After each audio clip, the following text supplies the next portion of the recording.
In this video, I will show you how to render PDF in your Flutter app as shown in my emulator.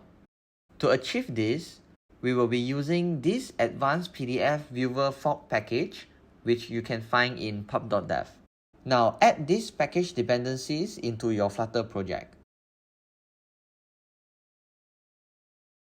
Coming back to our main code, so rendering PDF is an asynchronous operation. So there are a few ways to do it.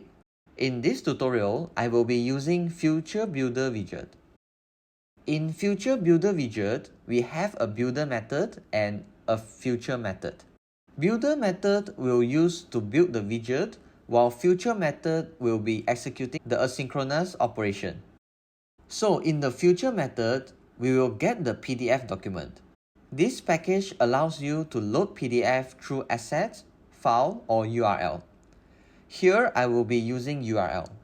Just pass in the URL to the PDF file. Now coming back to the builder method, we will check if snapshot.hasData. Snapshot represents the state of the future method above.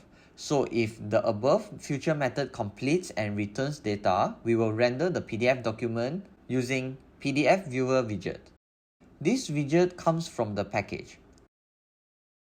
In the document param, pass in snapshot.data, and if snapshot.data has no data, returns empty PDF document instance.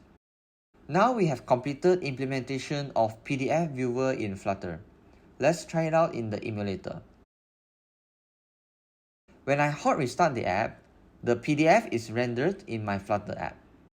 Not only that, this PDF viewer package provides lots of customization such as setting scroll direction, show indicator, show picker, show navigation, and etc.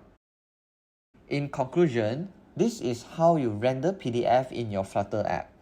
If you have any question, feel free to comment below. Don't forget to like the video and subscribe to our channel. See you in the next tutorial.